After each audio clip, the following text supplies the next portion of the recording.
Amerika Serikat selama puluhan tahun dianggap sebagai superpower absolut. Negara yang suaranya menentukan arah dunia.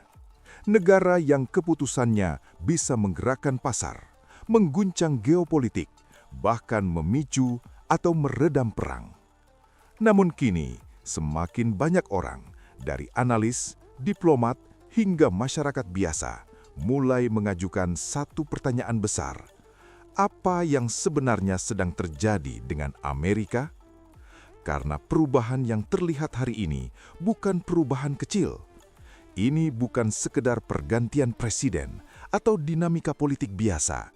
Ini adalah rangkaian keputusan besar yang secara perlahan tapi konsisten mengubah posisi Amerika di mata dunia.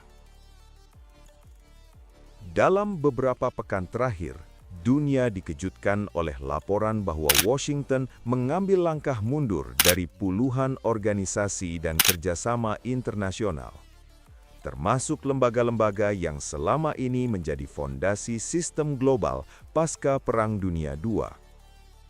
Beberapa laporan menyebutkan bahwa Amerika menarik diri atau menghentikan partisipasi aktif dari lebih dari 60 organisasi internasional, termasuk badan-badan yang berada di bawah naungan PBB, serta sejumlah perjanjian global, termasuk yang berkaitan dengan iklim. Bagi sebagian orang, ini mungkin terdengar seperti urusan birokrasi. Namun bagi dunia internasional, ini adalah sinyal politik yang sangat keras.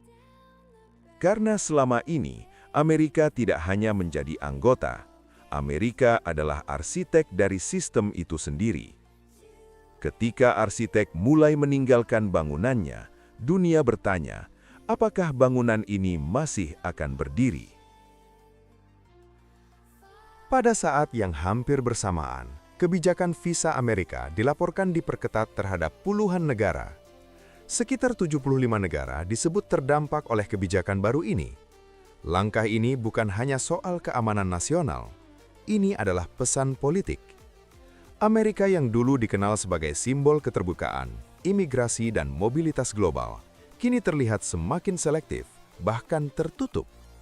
Bagi negara berkembang, kebijakan ini membawa konsekuensi besar. Mahasiswa, pekerja profesional, peneliti, hingga pebisnis kini menghadapi hambatan baru. Pertanyaannya bukan lagi, bagaimana masuk ke Amerika? Melainkan, apakah Amerika masih ingin terhubung dengan dunia?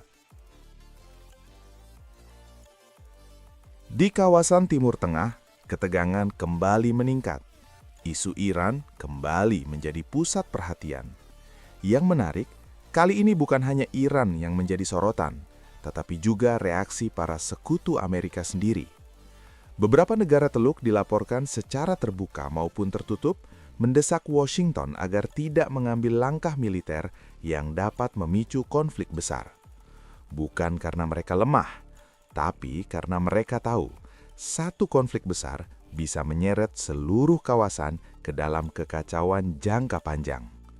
Ini adalah momen langka saat sekutu bukan lagi sekedar mengikuti, tetapi memperingatkan pemimpinnya sendiri. Dan itu menunjukkan satu hal penting. Kepercayaan mulai digantikan oleh kekhawatiran. Namun perubahan Amerika tidak hanya terjadi di luar negeri. Di dalam negeri, polarisasi politik telah mencapai tingkat yang belum pernah terjadi sebelumnya. Peristiwa kerusuhan di gedung Capitol beberapa tahun lalu bukan sekadar insiden. Bagi banyak pengamat, itu adalah simbol. Simbol bahwa ketegangan ideologis di Amerika belum selesai. Masih hidup, masih berdenyut. Kepercayaan terhadap institusi, dari parlemen, lembaga penegak hukum, hingga bank sentral seperti Federal Reserve terus diuji. Setiap kebijakan ekonomi kini dibaca bukan hanya sebagai langkah teknis, tetapi sebagai manuver politik. Dan ketika ekonomi menjadi alat politik, stabilitas menjadi taruhannya. Di pasar keuangan, tanda-tanda perubahan juga terlihat jelas. Sektor teknologi yang selama ini menjadi motor Wall Street mulai kehilangan dominasi absolutnya. Sebaliknya, sektor pertahanan, energi, dan industri strategis kembali naik daun, seiring kebijakan fiskal dan geopolitik yang lebih agresif. Ini bukan hanya soal saham naik atau turun, ini soal arah kepercayaan investor. Investor global mulai membaca satu pesan. Amerika sedang bersiap menghadapi dunia yang lebih keras, lebih tidak pasti. Dan ketika investor mulai bersiap, dunia ikut bersiap. Yang paling menarik bukan apa yang Amerika lakukan, melainkan bagaimana dunia bereaksi. Beberapa negara mulai memperkuat kerjasama regional, sebagian mulai melirik China, sebagian memperkuat ASEAN, sebagian membangun aliansi baru yang tidak sepenuhnya bergantung pada Washington.